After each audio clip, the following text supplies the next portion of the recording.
Programang ito ay rated SPG, striktong patnubay at gabay ng magulang ang kailangan. Kung hindi pinagtangkaan ni Pilar si Tinding noon ay si Tinding sana ang asawa ngayon ni Gustavo. Mahal na mahal kasi ni Gustavo si Tinding kaya handa siyang ibigay dito ang lahat kasama ang kanyang pagkatao at mga ari-arian. Maayos naman ang buhay noon ni Tinding kay Gustavo bilang kinakasama. Yun nga lang ay itinago siya dahil hindi pwedeng malaman ng publiko. At habang tumatagal ay unti-unti nang natatanggap ni Tinding ang kanyang sitwasyon kay Gustavo. Kaya lang napilitan si Tinding na umalis ay dahil papatayin siya ni Pilar. Kaya noong nawala si Tinding ay labis na nasaktan si Gustavo.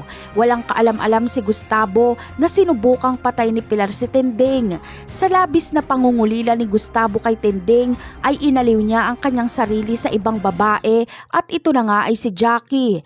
Pero hanggang ngayon ay si Tinding pa rin ang laman ng puso ni Gustavo.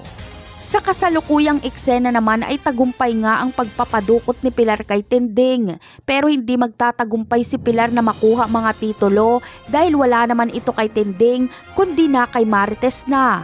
Kaya kahit patay niya pa si Tinding ay wala siyang mapapala. Ganun pa man ay si Marites mismo ang magsasauli ng mga titulo na ito sa mga gerero. Hindi niya ito kailangan lalo't pagmumulan lang ito ng gulo.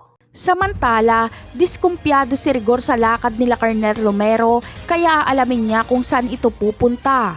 At mapag-aalaman nga ni Rigor na pumunta ito sa sementeryo kaya pupunta din si Rigor sa sementeryo. At sa pag-iimbestiga ni Rigor ay malalaman niyang nakipagbarilan sila Colonel Romero at gusto nilang patayin si Fatima. Malalaman pa ni Rigor na iligal itong lakad nila Colonel Romero. Kaya mapagtatanto niyang utos ito ng mga gerero na patahimikin si Fatima. Kaya gustong makausap ni Rigor si Fatima. Makikialam na si Rigor sa sitwasyon na ito.